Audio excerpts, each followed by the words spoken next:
ഇന്ന് നമുക്ക് ലഞ്ച് കഴിഞ്ഞിട്ടുള്ള വിശേഷങ്ങൾ കാണാം. ലഞ്ച് കഴിഞ്ഞിട്ട് എല്ലാവരും കൂടി ക്രിക്കറ്റ് കളിക്കാനാണ് പോയത്. ചുമ്മാ കുറേ വിശേഷങ്ങളൊക്കെ പറഞ്ഞ് അങ്ങോട്ടും ഇങ്ങോട്ടും കളിയാക്കി കുറച്ച് നേരം ബോയ്സ് എല്ലാവരും കൂടി ക്രിക്കറ്റ് കളിച്ചു. ഞങ്ങൾ പിന്നെ ഗേൾസ് എല്ലാവരും കൂടി ഇവിടെ ഒരു ഏറുമാടം പോലത്തെ ഒരു സെറ്റപ്പ് ഉണ്ടായിരുന്നു, അതിൻ്റെ മേലെ കയറിയിരുന്നു. ഞങ്ങൾ ഷട്ടിൽ കളിക്കാമെന്നൊക്കെ വിചാരിച്ചതാണ്, പക്ഷെ ഭയങ്കര കാറ്റായതുകൊണ്ട് അതിനൊന്നും പറ്റിയില്ല. ഇതെന്താ കാര്യം എന്നറിയാത്തവർക്ക് വേണ്ടിയിട്ട് ഞാൻ പറയാം. ഞാനൊരു സോഫ്റ്റ്വെയർ എഞ്ചിനീയറാണ്. അപ്പോൾ വർക്ക് ചെയ്യുന്നത് ഒരു ബാംഗ്ലൂർ ബേസ്ഡ് കമ്പനിയിലാണ്. ഞങ്ങൾക്ക് അവിടെ ഇയർലി ഗെറ്റ് ടുഗദർ ഉണ്ടാവും. എപ്പോഴും ബാംഗ്ലൂരൊക്കെ തന്നെ ഏതെങ്കിലും റിസോർട്ടിലാണ് ഗെറ്റ് ടുഗദർ ഉണ്ടാവാറ്. പക്ഷെ ഇപ്രാവശ്യം ഒന്ന് മാറ്റി പിടിച്ചാലോ എന്ന് വിചാരിച്ചിട്ട് മൈസൂരായിരുന്നു. ഇത് മൈസൂരിൽ ഇവാന റിസോർട്ട്സാണ് കേട്ടോ.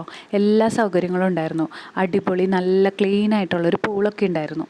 നൈറ്റായപ്പോൾ ഞങ്ങൾ കുറച്ച് പേര് കൂടിയിട്ട് 2 കാറിലായിട്ട് വൃന്ദാവൻ ഗാർഡൻസിലേക്ക് പോയി. ചിലരൊന്നും മ്യൂസിക് ഫൗണ്ടൻ ഷോ കണ്ടിട്ടില്ല എന്ന് പറഞ്ഞിട്ടാണ് ഞങ്ങൾ പോയിണ്ടായിരുന്നത്. ശരിക്കും 8 മണി വരെ ടിക്കറ്റ് കൊടുക്കുള്ളൂ. ഞങ്ങൾ 7:58 ഓടി അകത്ത് കയറുക ചെയ്തത്. പിന്നെ ഓടി വന്ന് ഡിന്നറൊക്കെ കഴിച്ചു. ശരിക്കും നമുക്ക് ബുഫയാണ്, ഇഷ്ടമുള്ളതൊക്കെ എടുക്കാം. ഞാനെടുത്ത ഫോട്ടോയാണ് ഇപ്പോൾ കാണിച്ചത്. പിന്നെ ക്യാമ്പ് ഫയറൊക്കെ കൂടി 1 മണി വരെയൊക്കെ കത്തിയടിച്ചിരുന്നിട്ട് എല്ലാവരും പോയി കിടന്നുറങ്ങി.